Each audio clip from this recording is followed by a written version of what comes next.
Thank you so much for coming to this week's e-learning career chat. I'm super excited to have Amy joining us to talk about sharing everything you know and growing your career. There's a lot of really great stuff for us to talk within that topic. But before we get started, just a couple of quick housekeeping tips to remind everybody if you've never attended one of these before or you want to find the best way to participate. First things first, this is a totally unstructured conversation. Amy and I literally have only chatted for 10 minutes before this, just right now. This is the first time we've actually met in person. And it's intentionally designed that way. This is meant to be an informal conversation. Just happens to have all of you wonderful people watching. But one of the things that we do in these e-learning career chats,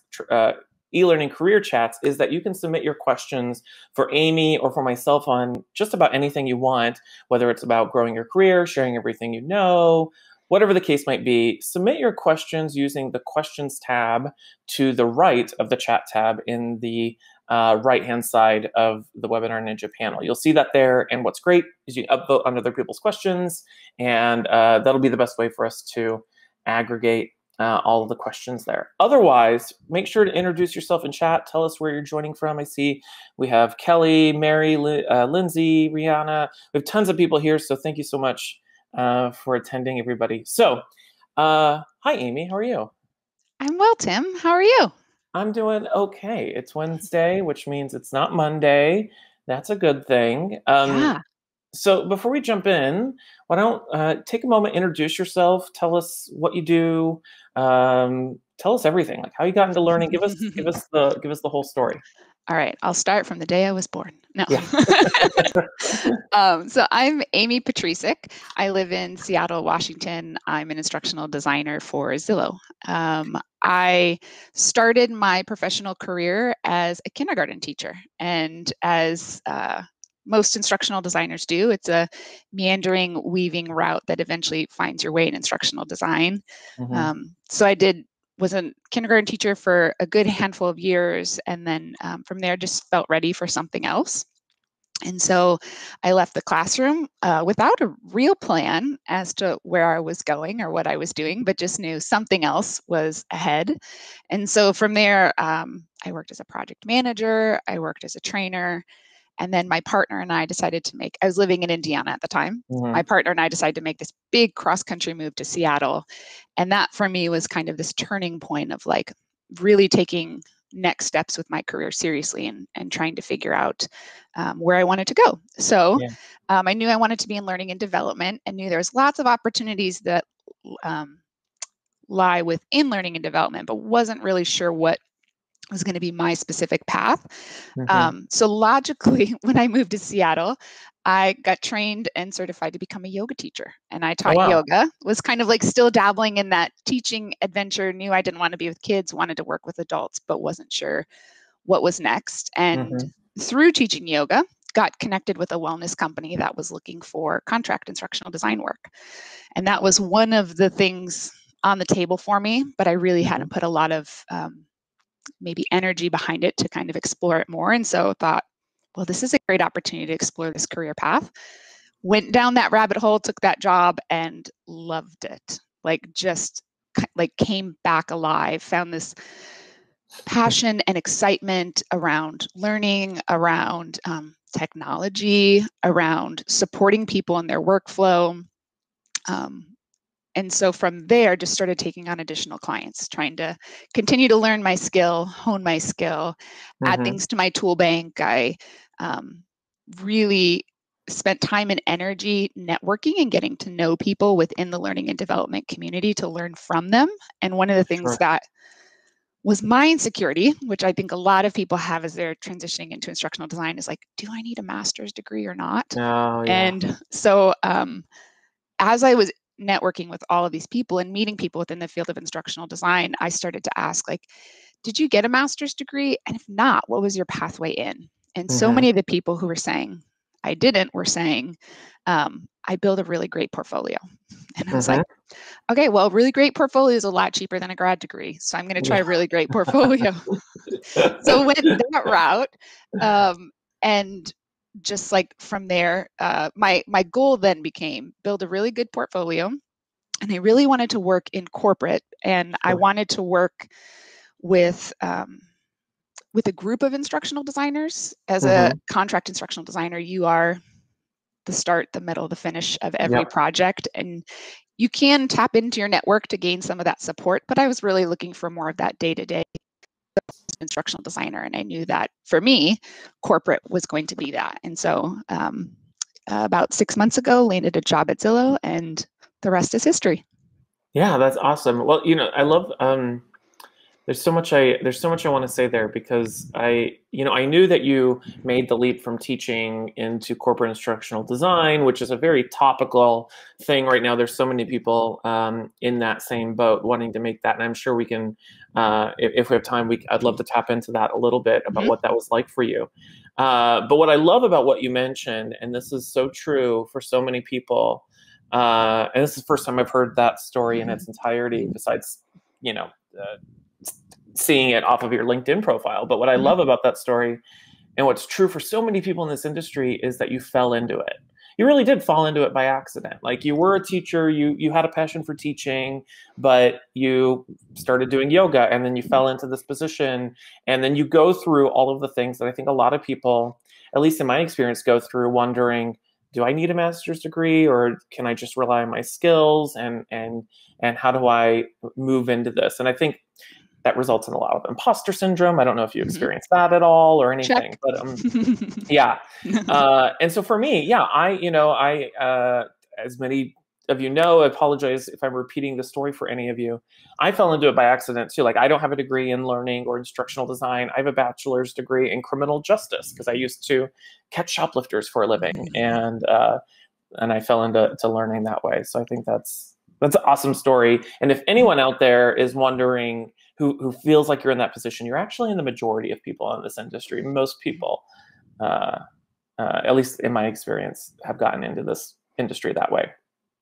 Okay, so I'm gonna ask you a question real quickly, but before we do that, I see some people are putting some questions in the questions pod.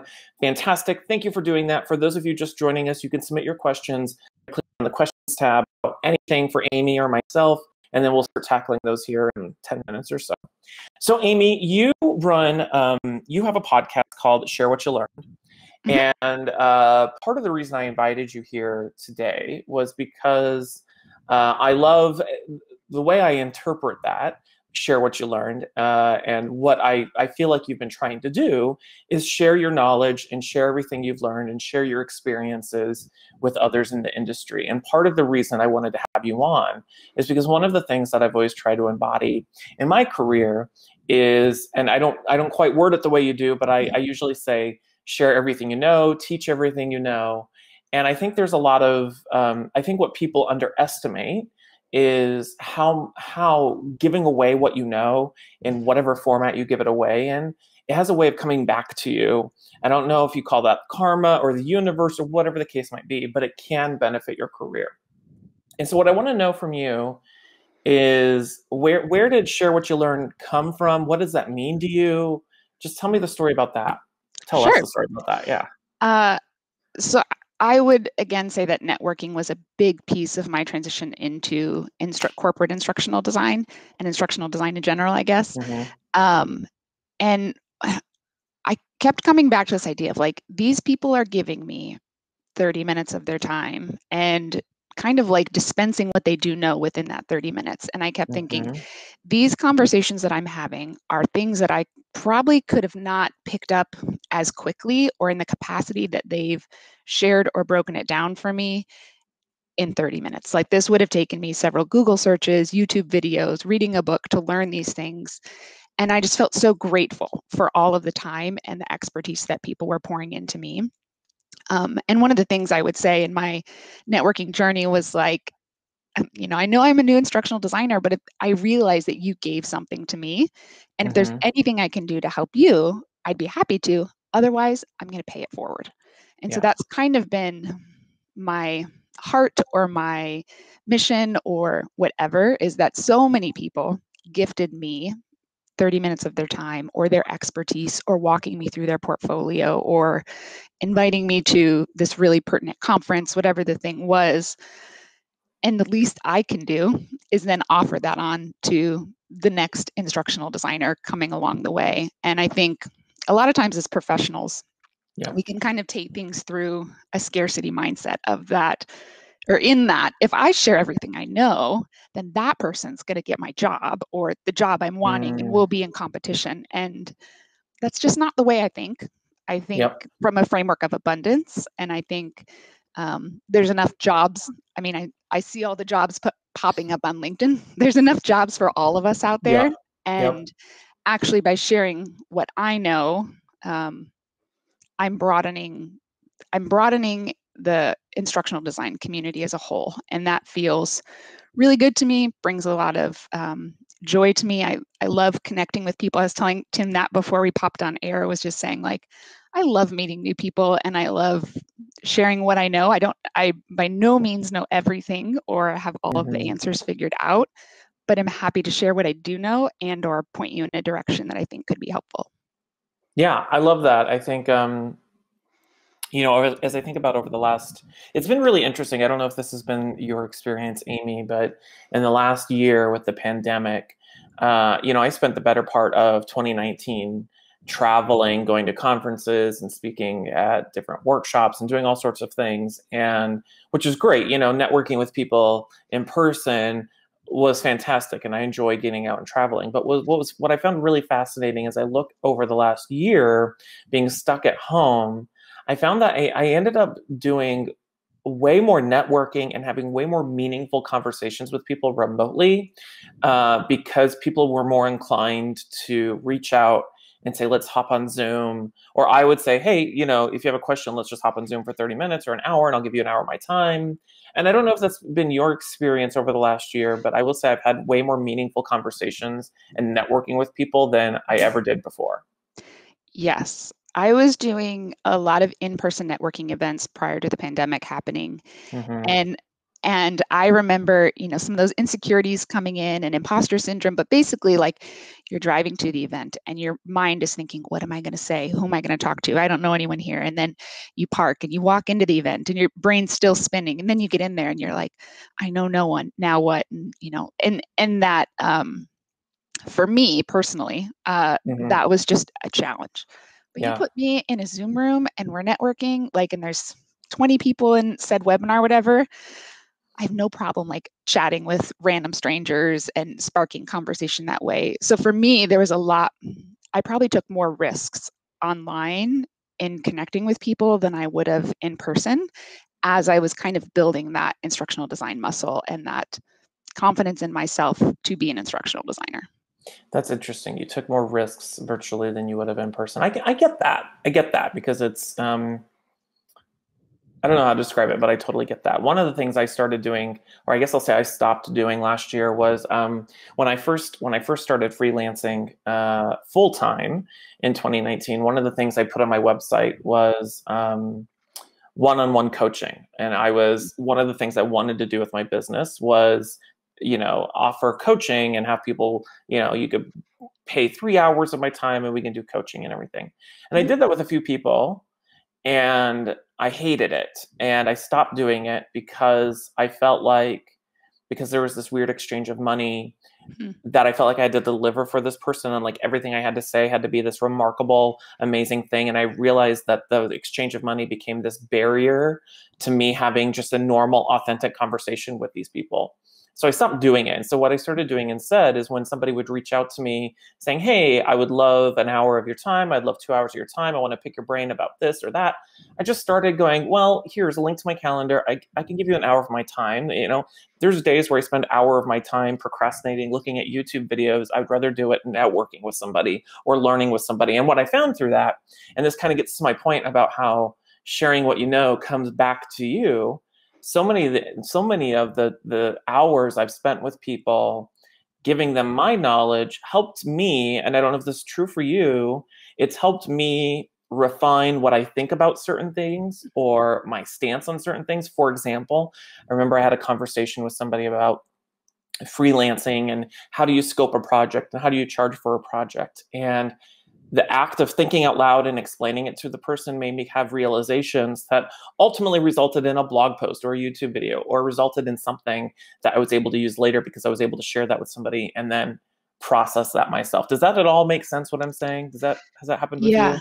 Yeah. Well, I think for myself, anytime I teach something, I learn it in a way deeper like level or capacity. Like I can know something, but the minute I have to articulate it and articulate in a way for someone else to understand, I have to reevaluate my understanding and kind of like the structure within my brain on how this is all organized. And so for sure, I feel like I've had enough talks with people now about instructional design that I sound super succinct, but this has taken like many conversations and opportunities teaching to get to this place.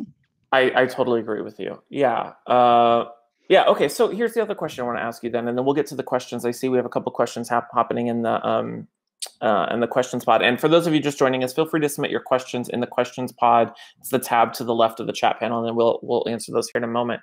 So one of the bits of advice I've given people who have been looking to grow their career or freelance or build their brand, one of the things I've always told people time and time again is that you need to put yourself out there and contribute to the industry, share your experiences, share your knowledge, whatever format that takes, share it. And not only does that help you build authority within the industry and build credibility, and there's the technical aspects that it helps build SEO when you're putting information out there. I mean, you could look at it from a million different angles. But one of the things that I think a lot of people struggle with, and this kind of intersects with, we've been alluding to imposter syndrome. One of the things that I think it intersects with is I think a lot of people don't share their experiences or share their knowledge or their expertise because they're sitting there going, well, who am I to share this? Like you could have easily been like, well, who am I? I'm a former kindergarten teacher turned yoga teacher turned quasi freelancer. Who am I to share my knowledge, right? And I remember feeling the same way. Like, who am I to write a blog post on best practices for writing quiz questions? I used to catch freaking shoplifters a year ago, right? How did you overcome that, or did you experience that at all? And how did you overcome it? Yes, I think the word that keeps coming to mind is vulnerability. And I think a lot of what I think is like to put your work out there in any capacity is very vulnerable because people might have critique about it. People might think it's good. People might think it's not good. They might say something, they might not. Like, so there's this like emotional attachment kind of to what we put out there in the world. And I'll say, like, when I was trying to build my LinkedIn SEO, like algorithm, all that kind of stuff, I initially was just a lot posting other people's content. I was pushing other people's content. Yeah. And I came to this moment where I realized, well, nobody knows what my brand is and what kind of instructional design like characteristics I'm bringing to the field. I'm not actually benefiting myself in my job hunt by strictly posting other people's content. I need to post my own content. And so began to flex this muscle of like, I'm going to learn Camtasia and I'm going to post my very first project out there. And I knew in my head that project was terrible, like, but also is my very first one. So I also knew it was my best in that moment. Like, and I knew, it's not the best reflection of me, but what I can show in starting at my very first project is I can show that I'm willing to learn and grow. And so then when I post my next Camtasia project, I can say, look at this like next project I've put out there, and people start to see, oh, like she's not just like a one and done. She's really committed to refining this and getting better at it. But I think a lot of times when people ask, like, I'm kind of nervous to like post stuff out there, what should I do? And I always say, like, think of it less about what's in it for other people and think about it more as what's in it for you. And what's in it for you is starting to build confidence, regardless of what people say. I built this and I'm proud I built it. Even if my very first Camtasia video wasn't my all-star video, I'm proud that I pointed my toes towards learning in Camtasia and went down that rabbit trail. And so, yeah, I think I know why it's scary. I was there. I get it. I understand. And I think people will never know who you are as an instructional designer if you don't have your work out there. I mean, there's sometimes when I see people on LinkedIn and they're messaging me and I'm like, you don't have your portfolio anywhere. on your LinkedIn page. And so I'll like offer recommendation like, hey, might be a good idea just to throw your portfolio out there. Then people can at least start to see who you are, what you offer, what you specialize in, what you're good at. Yep. Yeah, I like that. I think, the advice I've shared with people, years ago when I first created my first portfolio and I created my first blog and I first spoke at a conference, I remember, and I've shared this story in some form or another before, but I remember feeling the need to edit myself to what I thought people wanted from me or what they expected. And I remember feeling, and I remember feeling like, who am I to talk about whatever this thing is, whatever the topic might be. It could be, like I said, writing quiz questions. And I love that you mentioned vulnerability, because one of the things I've learned is that people are really attracted to vulnerability. Vulnerability is, the only way I can think of it, I don't mean to be inappropriate, it's sexy.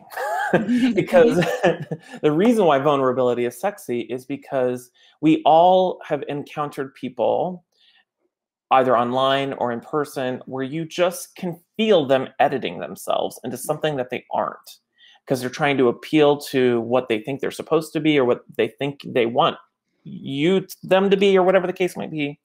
And so one of the things I learned really early on in my career, that I'm just going to be excruciatingly transparent about who I am, and I'm going to put myself out there. And one of the things I've learned too, and this kind of goes along the lines of what you were talking about, is that I had this epiphany that I realized I didn't need to be an expert in anything to share my experiences. Like, I didn't need to be an expert in writing quiz questions or an expert in, your point, Camtasia, to share my experiences or share my work. I didn't need to. Who's to question that, right?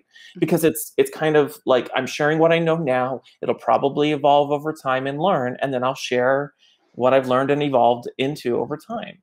Yeah. And a great example of that is, like, if you want to write a blog post on how to write great quiz questions, yeah, you know what? There's a million other blog posts on how to write great quiz questions, or there's a million other people sharing what they're doing in Camtasia, or sharing a quick tip in Articulate Storyline. But there is going to be some new person out there who's going to stumble across your blog post first, or your demo first, and you become all of a sudden their expert in that thing.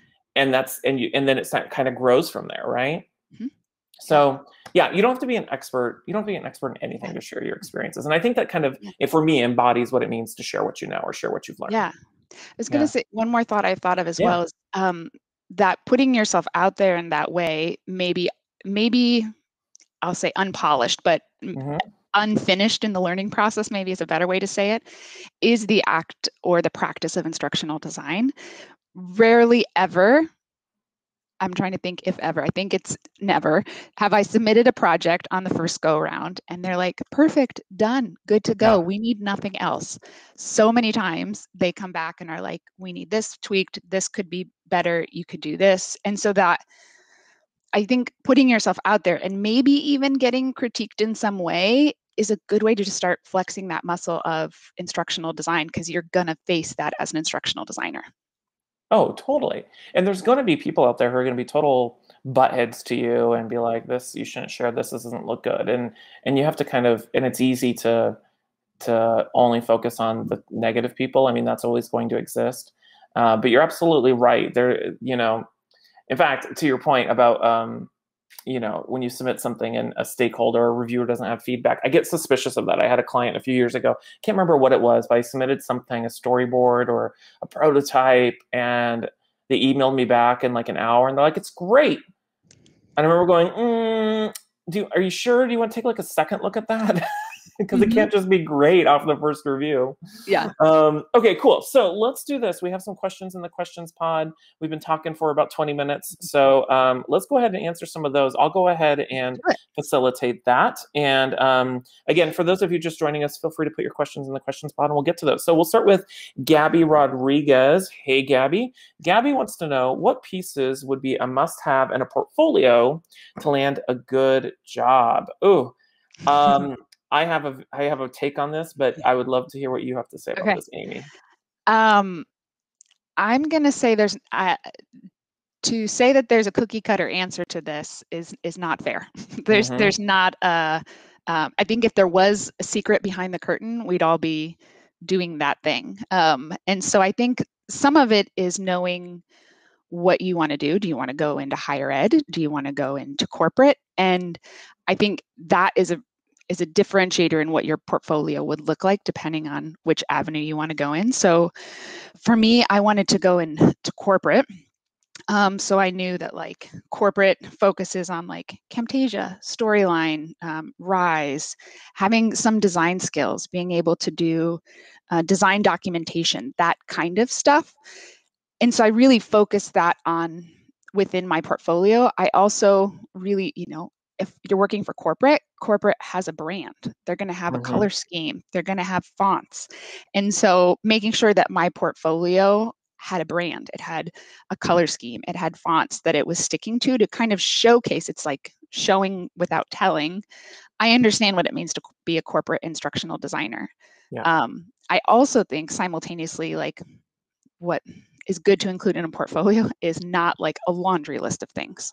I think having like quality over quantity is going to be better for you if you've ever been to a website and there's like 12 different things to click, you're instantly overwhelmed as a user. And you're also like, which one's the most important? And so I would say focus on maybe 2 or 3 e-learning courses, 2 or 3 videos, 2 or 3 like design like things, and maybe those are integrated into the others.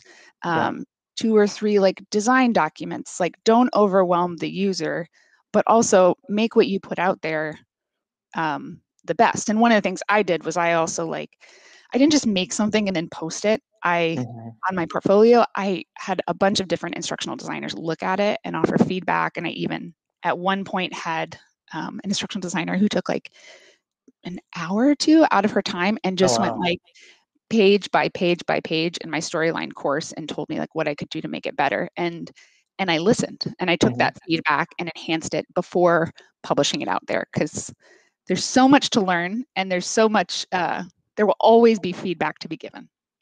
Yeah, I love that. Yeah, you do have to embrace the feedback, and that's going to help you in a corporate job because you will get feedback, and sometimes that feedback is going to feel really not good. And the sooner you can learn to be objective about it, I think the easier it'll be for you. So here's my take on what I think are must-haves for a portfolio, and this is the conclusion I've come to. I literally just did a video on this last week, so that's why my answer is so refined at this point.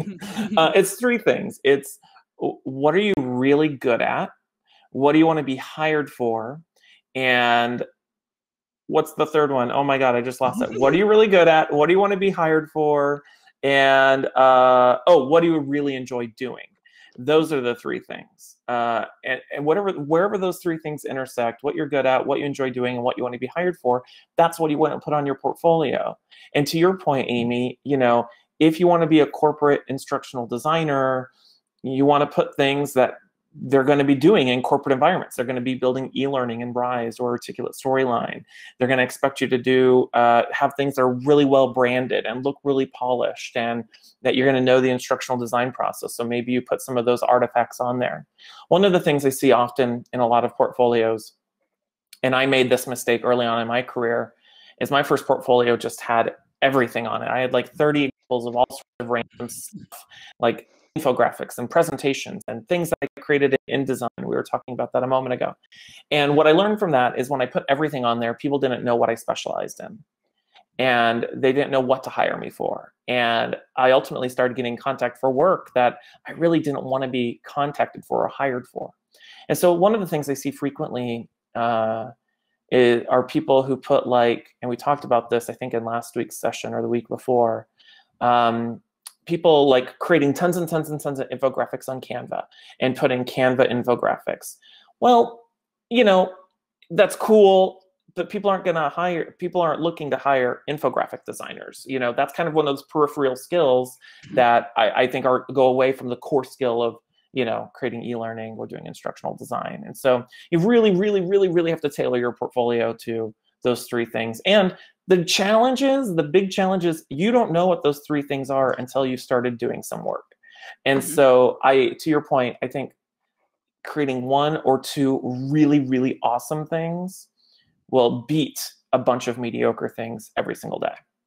And most hiring managers are only going to spend the time, they're only going to spend maybe 5 minutes on your portfolio looking at those two things. So make them really good. Go ahead, Amy. Were you going to say something else? Sorry. No, just I'm in agreement. Yeah. Cool. I hope that helps, Gabby. Thank you for answering that. All right. So our next one comes from Jacob Broadhead. Hey, Jacob. Jacob's in the Seattle area as well. Wonderful. Yeah. Jacob wants to know, what is a way to translate your previous skills and experience as a teacher into identifiable talking points to discuss in instructional design interviews? So how do you translate your experience from a teacher into the corporate world? And I would love to hear, Amy, this is, you probably had to do this, so you take it away. Yes. And I will say, like, the big differentiator between myself and some other teachers out there is I didn't go directly from the classroom into instructional design. It was about 4.5 years, I think, when I left teaching to when I went into corporate instructional design. So I had some other things to talk about outside of just teaching in my interview process. But I think one of the things that's most important is learning to talk the talk of corporate or higher ed instructional design. And for me, how I learned that vocabulary, I have a podcast. I'm a big time podcaster. I listen to podcasts every single day. And so I subscribe to a gajillion instructional design podcasts and would just listen to them every day. And I would hear people telling stories and I'd be like, well, I've done that as a teacher, but we didn't call it that. We called it this, and was like, oh, mental note to self. When you're talking in an interview, don't use these teacher words, like use these instructional design words. And so for me, that's how I mostly taught myself some of that jargon. And I tried out with instructional designers that I was chatting with in networking calls and stuff. It's like, is this a fair understanding or representation of this word or this phrase that's used in instructional design? And they really helped me to clarify that understanding. So I was making sure that I was using it appropriately. And maybe like to take a step back, Jacob, is that like teachers absolutely have transferable skills and the employer isn't going to do the work of translating those skills, or the hiring manager.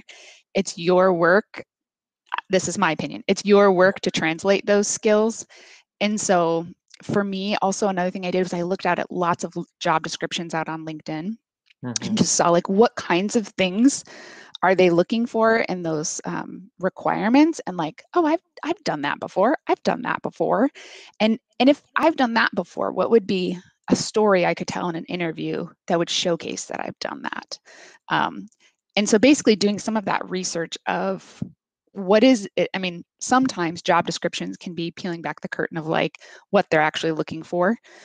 So doing that work of like translating those bullet points into actual stories and experiences I had in the classroom or other experiences, and also making sure that I wasn't using words like curriculum development or like, I'm so far removed from teaching, I forget some of them, but those other like teacher words that just are foreign to the corporate and or instructional design space.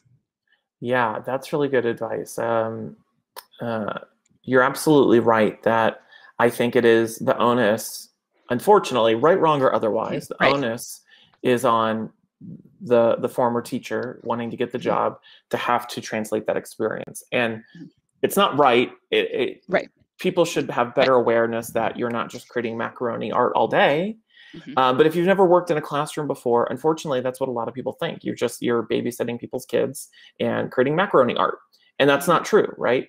And so you have to learn to speak that language and help them see that you do understand, what it means to be an instructional designer and all that good stuff. Go ahead. I always used to think about how I think these statistics are somewhat true. I've never heard like, I guess I haven't gone out to research them. So here's my disclaimer. But like employers spend like 30 to 60 seconds on resumes, and they spend like 1 to 3 minutes or something on portfolios. Like it's a very small amount of time. And so that's where, for me, my work became like, if I'm writing this essay on my portfolio to try and showcase how this is transferable, people aren't going to read it. They're not here that long. And so what are like small phrases or catchy things I can do visually to showcase that I have this transferable skill? That's so true. I mean, I've been in the position of hiring instructional designers in my previous job. And, you know, as a hiring manager, when you're hiring for an instructional designer or e-learning designer, you are inundated with hundreds of resumes. And you really only have, I mean, the first thing, and for anyone who's curious, you mentioned this earlier, like you talking about people not putting links to their portfolios on their resumes. If I couldn't find a link to a portfolio, I didn't pass on it, but it went in my, I'll get to this later. I'm looking for the portfolios people first. Then I go to the portfolio people, and then I would only have time to spend a few minutes looking at their portfolio. And that's why 1 or 2 examples that are really good are going to be really great than a bunch of mediocre examples, because I didn't have the time to hunt you down or figure. And so that's the other thing too, is like, and then when I got to your portfolio, you better have a link to your LinkedIn so I can see, like, and then there better be an image of you there so I can, you know what I mean? Like all of those things matter when you're really trying to capture somebody's time. And so if it didn't have a link to the portfolio, if I couldn't easily get them on LinkedIn and see who they were, then it was just like, I don't have time for this person. And so, yeah, I totally agree with that. We talk about user experience when we talk about course creation and those kinds of things, but hold that same mindset as you're going in the job hunt process. Is how is the hiring manager going to have, what's their user experience going to be of your resume, LinkedIn profile, portfolio,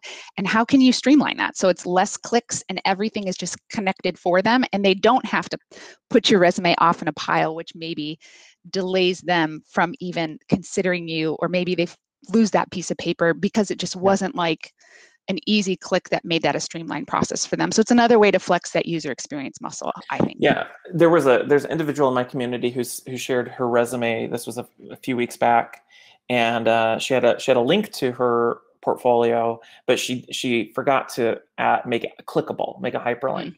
And that was the first bit of feedback I gave her, was like, make sure people can click on it, because as a hiring manager, this sounds ridiculous, but like when you're looking at hundreds of examples, I don't have time to like type that in.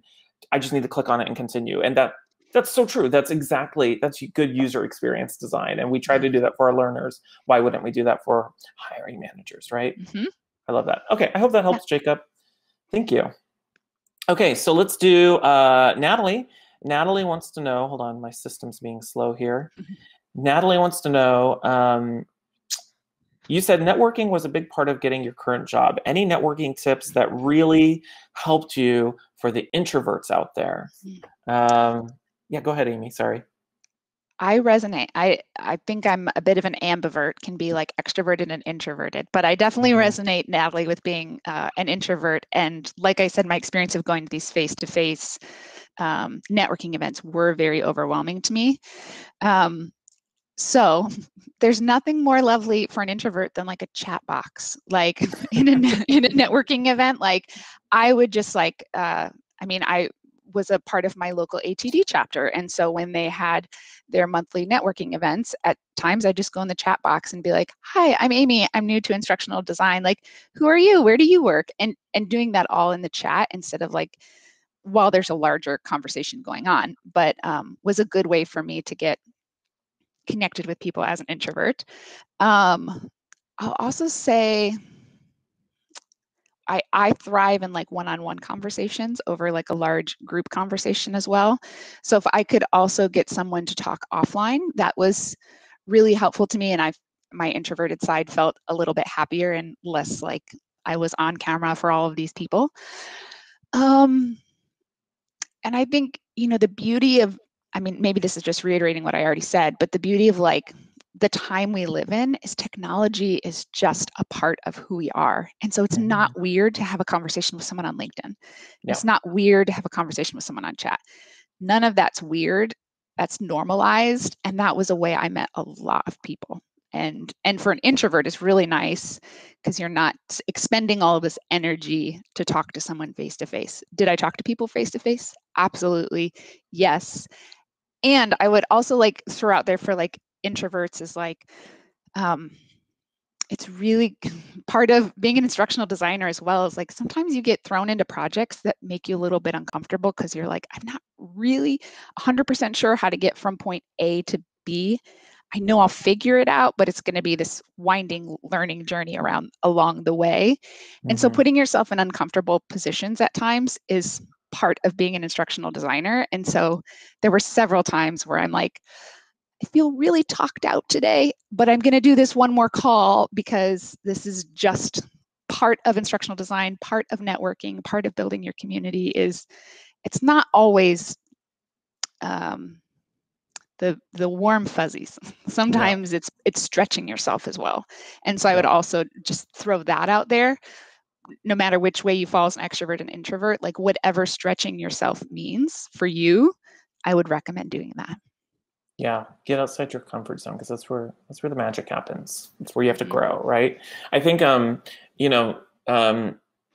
guess my tip would be is if there's somebody online you see on LinkedIn, or somebody here, or Amy, or whoever it is, and whatever they're saying or doing or sharing is resonating with you, reach out to those people with some specific things that you want to ask them, And so what I mean by that is, don't try to be contrived with your networking. A lot of people feel like networking means like sending a random person a message being like, hi, I'm an instructional designer. What are you? And like, it's weird, like unnatural thing. And it's like, no, just connect with those people that are resonating with you and identify some things that you want to ask them or get from them, and just use that as a springboard for your conversation.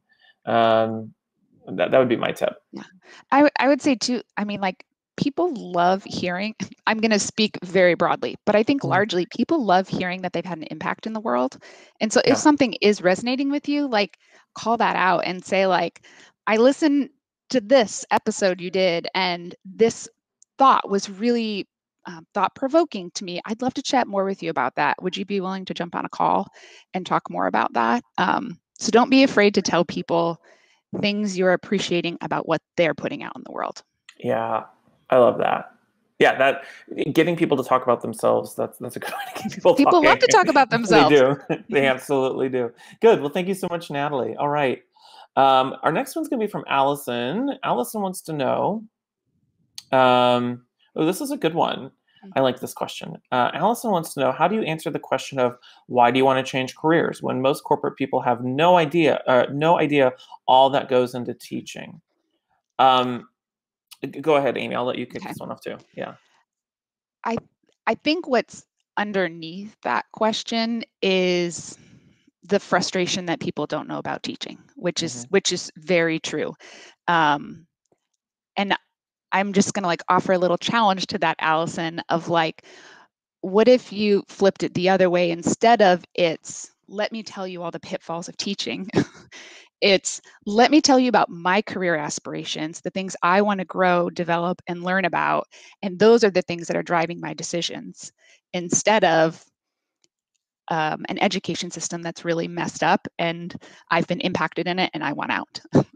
And so what are the ways you can speak to your personhood and be authentically yourself? And so for me, I'm a learner. I want to keep learning. And that was a thing I talked about when it's like, why do you want to change careers? It's like, I've taught kindergarten for a couple of fingers worth of years, and I don't feel like I've reached kind of like my ceiling as to what I can learn here. And I'm just craving continued growth and development. And I've started to build these learning tools, and I'm feeling really excited about that and want to keep learning. And in my personal career journey towards corporate instructional design, I continue to say, as a freelancer, I work by myself, but I would really like that community and collaboration that a team of instructional designers would have. And so it's really important for me in my learning to have some of that social learning as well. And I really that's one of the things I'm looking for. And so kind of calling out the parts of you that are really good and that are driving you as a person and as a professional and are helping you continue to grow and evolve, instead of they don't understand teaching. Right. You know, what you just described, and this is the way I put it, it's just being excruciatingly transparent and honest. And so it's not about trying to find out some weird contrived answer on how to answer that. Just be honest. And it doesn't mean being honest and going, oh, I just couldn't stand teaching and I'm wanting to get out of teaching because everything's wrong with teaching, but being honest in a forward-looking way, like honest about what do you want, not honest about what you hated before.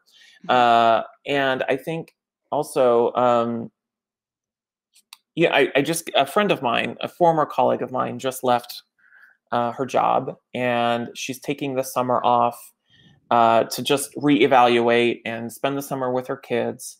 And we were talking the other weekend, and she was saying how she was nervous about how, when she does start applying again, how she's going to explain this lapse in employment. And I told her, I'm like, just tell them that you wanted to spend the summer with your kids and figure out, reevaluate what you wanted to do. And if somebody's going to hold that against you, then you probably don't want to work for them anyways. Like, who's going to go, oh, you wanted to spend the summer with your kids? Like, if they're going to judge you, then you don't want to work for that employer in the first place. And so it sounds so cliche, but the best policy is honesty. And if you're honest in a positive, forward-looking way, not like I hated what I was doing and I had to get out of it because I wanted to pull my hair out. If you're honest in a forward-looking way, if somebody's going to judge you for that, then you don't want to work for them anyways. Like, great, you dodged a bullet if they're going to be judgmental about that. So that's my take on that. Yeah. I'll say as well, like, if you look out on my LinkedIn or my resume, I have sabbatical written out there. And for me, that was a time where I was teaching yoga and I was trying to figure out what I wanted to do next. And I've heard a lot of people say that's really like courageous and brave of you to make that call out in that way. It shouldn't be courageous or brave. That's ridiculous. No, it's life. We all have seasons where we need a little break from work and need to figure things out and kind of take a step back. Yeah, that shouldn't be brave. Like, I mean, good for you, that you were able to do that, and good for you for putting that out there and being honest, but it shouldn't be a brave thing. And I'm writing a book on what's wrong with corporate America, and this is a great example of that. Okay, thank you, Allison. All right, so we have a little more than 10 minutes. We can do a couple more questions. This one comes from Helena. I'm not going to record it because it'll take a minute. But while I tee up the next question, Helena wants to know, what's your favorite ID podcast? So many. If you go to my portfolio, which is amypetricek.com, I believe it's /ID-resources. I list a bunch of my favorite instructional design podcasts out there. So definitely go out to my portfolio and the ID resources page where I just list a bunch of them. But I am kind of partial to my BFF, Leslie Early, her podcast, That's Awesome ID. She's just done a remarkable job of talking about some really simple things within ID that was one of those podcasts I was listening to early on that was really helping me to understand the field, the industry, and some of the terminology. So that one, and of course my girl Betty Danowitz on the If You Ask Betty. Those two are probably like my staples, but to say those are the only two I listen to is not fair at all. Go out to my webpage and you'll see all the things I get to listen to. Yeah, I love Leslie's podcast. I was on hers last year, and I remember asking her, I'm like, how did you start doing this? Because I hadn't heard of her before, and she was like, I'm brand new to this, and I just decided to create a podcast. And it was just like, that was so cool, and she asked such great questions, and Betty's a good one too. I get to see Betty next week, by the way, in person, which I'm really happy to look forward to seeing her. All right, this is a good question from Leticia. Leticia wants to know, piggybacking off Cheryl's question, are AR, VR, meaning augmented reality, virtual reality, and gamification more than what a hiring manager and L&D teams want to see? Should we stick with Camtasia, Storyline, Rise, assets in our portfolio? That's a good question. Here's what I'll say. I'll kick this one off, and then Amy, I'd love to know what you think. Sure. One of the things that a lot of hiring managers do and a lot of companies do, if you go look at job descriptions, they will list like everything in the moon. Like, we want you to be a master at storyline in Camtasia and HTML5 and be able to run an LMS. And then they'll mention AR, VR, and gamification and augmented reality and adaptive learning, and they'll list everything. And the truth about most job descriptions is that they are written for the most ideal unicorn candidate that they will never, ever, ever find. And so I'll give you an example. Like, every job I think I've applied for as a freelancer, when people put postings up for freelancers and I've submitted myself for jobs, they'll list things like HTML5 or JavaScript. I don't know anything about those things. I still apply for it because at the end of the day, they listed it because they think that that's what we do or that's what they want, but they really don't want all of those things. So in my opinion, I say, yes, stick with Camtasia Storyline Rise, unless you're wanting to get into a job with ARVR. If it's not something that meets those three criteria of what you enjoy doing, what you're really good at, when you want to be hired for, then don't bother focusing on it. That would be my quick take on that. I would agree with all of that. I would say have an awareness of what they are, and it's almost like be able to talk the talk, but you don't necessarily have to be able to walk the walk. Yes. And in one of my interviews, I remember someone bringing up something about gamification, and I literally said, I've never built gamification, but I have ideas on gamification and what I might build. And they were like, what are those? And so then I started to list off some of the things I've considered building but never built. And so you can, even that I think has value to say, this is a thought in my mind, something that I'm aware of is some industry jargon currently and kind of some buzzwords, but have I done it? No. And because they're evaluating whether or not you could stretch into it. Like, could you do it if we wanted you to, right? And that's kind of what you're saying. Sorry, go ahead, continue. Yeah, no, I did have on my portfolio, I did have AR samples, and I think that was great and wonderful, but do I think that's the thing that like got me the job? No. When I talked about those samples, I talked about my learning experience with them and how I grew to learn those skills. And I think that's where the value laid in that conversation around AR for me. It wasn't that, oh, you have samples, so we're going to hire you. It's you are committed to learning and development, and that's you do what we sell, which is learning and development. Yeah, and a lot of times this is another thing that's happening in our industry. Every couple of years there's a buzzword, like whether it's micro learning or like accessibility is really big right now. Not that it's a buzzword, but it becomes a great focus within our industry. And AR/VR had a time, and a lot of times companies will they'll put. I'll give you a great example. I remember once. This wasn't at GoDaddy where I worked before, but I went to another call center, and this was at a conference or something. I can't remember where I saw this, but they were promoting how they were using virtual reality in their training in this call center environment. And and the way that they did it was they had these virtual reality headsets that all their call center agents could put on, and they would do a virtual tour of the call center floor to get familiar with the call center. And the training room that they were doing it in was like outside the training room was the call center floor. And I'm like, I don't know if you really like, they could just go out and look at it, but because my point is a lot of times companies invest money into things that are just the hot new thing, like virtual reality, when it's really not fit for function. And so to your point, I like what you said, like have contextual awareness of it, but not a lot of companies are actually implementing VR or AR in a meaningful way. And even if they were attempting to, it's probably not going to stick anyways. So I don't spend a lot of time worrying about it. Yeah. Good. Okay, let's do one more and then we'll wrap up here. Let me find a really good one. I mean, they're all really great questions, I should say that, but I want to find one that's going to help us wrap things up really well. I like this one. This one is one that I think a lot of people new to instructional design or looking to get into corporate instructional design struggle to navigate. So Kara, I think it's right, or Kira, I apologize if I'm getting your name wrong. Kara wants to know, how do you manage, divide, share a project with a team of other instructional designers? And I think the reason I like this question is because I think a big misconception a lot of people have about corporate learning and development is that all of the teams are structured in a very similar fashion, that you might have somebody who's doing the ADDIE process from beginning to end, or maybe somebody's doing the instructional design and then somebody's doing the development. And so I'm curious, Amy, share, because I know you work on a team, a larger team of instructional designers. How do you divide the work? And I can tell you some different models that I've seen in my career. Sure. Yeah.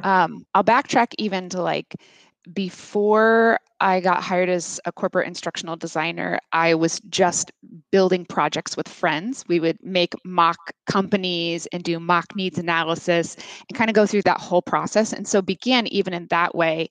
How do you project manage? How do you project share and get feedback and all those things? And so even, I mean, like you don't have to be in an actual job to start practicing some of those things. And so two of the things we did is, I mean, we were all remote. And so we used Google Drive, and there was a shared folder we had out on Google Drive. And we had different steps of the ADDIE process marked out in folders, and a project timeline map and all of those kinds of things. I would say like currently in my job, we use Google Drive, and Asana is the other big one, is our project management platform. And there's lots of project management platforms. But the beauty of project management platforms is that they create, you lay the project out in steps, and then you mark each of those steps by a deadline. You assign people those steps, and then you check them off when you're done. And the whole team gets visibility on where the project is at in the process. So if a team member of mine wants to see where is Amy on this stage of this particular project, they can go into Asana and see where I'm at. And if a need arises or something like that, they could reach out. It also is, I'm trying to think what else. I think that's probably what I'll say is just like having like shared files and also some way of managing the project. It could just be like a Google Calendar, depending on what that looks like for your team. It could be official project management software. So it sounds like where you're at now, it's a cross-functional team, right? Everybody's contributing to the project. And I see that. Some instructional design teams where, you just have one instructional designer or a team of many instructional designers, but they own a project from beginning to end with everything from the stakeholder management, the project management, needs analysis, design, development, implementation. When I was at GoDaddy, the way we structured our team was we had what was called a learning program manager, totally separate from instructional design. They were really the main interface with the stakeholder. They did the needs analysis. Then they would bring it over to our team, and we would have an instructional design manager who would do the high level instructional design, curriculum design, and then instructional designers or developers would actually build it. And so it was all very cross-functional. So it varies from team to team. Yeah. And those are questions you can ask in an interview. Like if you want to be responsible for all of that, like ask questions around that. And if you feel like you specialize in just the development, then ask questions that will help you understand what's behind the curtain of this team. Yep, exactly. Good. All right. So thank you for that question, Kara. All right. So before we wrap up and before Amy, I want to give you a moment to tell everybody where they can find you and how to find your podcast. A couple of quick things. Thank you, everyone who submitted a question. If we didn't get to your question and you still want us to answer it, you can obviously connect with Amy on LinkedIn, or we can continue the conversation inside the eLearning Designers community. It's a free community. Anyone can join. It's a great place to connect with other new instructional designers. I just put that in the chat. June 30th, on Wednesday, June 30th, at the same time, our next eLearning career chat will be with Heidi Kirby, and we'll be talking about finding mentorship and networking. Heidi's a good one. Yes, I'm looking forward to talking to Heidi, talking about finding that I can't get my words out, networking and finding mentorship in L&D. And then the final thing I'll mention for anyone out there looking to build their portfolio, learn storyline, learn the instructional design process, Our next cohort for the eLearning Designers Academy opens on Tuesday, July 6th. So feel free to check that out. And if you're interested, you can join the waitlist and you'll get some information about that. Otherwise, Amy, thank you so much for joining me today. It was just a fantastic conversation. Where can people find you online if they want to check out your podcast, follow you on LinkedIn, or anywhere else you might be? Sure. I will say, going back to that user experience thing, a lot of my stuff is linked. So if you can find me in one place, you can easily find me in the others. But LinkedIn, I'm Amy Petricek. And my last name is kind of goofy, but I always remind people to spell it the word pet, the word rice, and the letter K. And you won't forget it, and you'll find me. My portfolio is amypetricek.com. And then my podcast is the Share What Ya Learned podcast, and is available on all of your streaming platforms. I just launched an episode this week on, speaking of, AR and VR with Destry Hildenbrand. So feel free to subscribe, check it out. And again, I just love meeting new people, so don't be bashful on reaching out on LinkedIn. Awesome. Well, thank you so much for coming, Amy, and enjoy the rest of your week, and I hope to have you again soon. Sounds great. Thanks you all. Bye, everybody. Enjoy the rest of your week.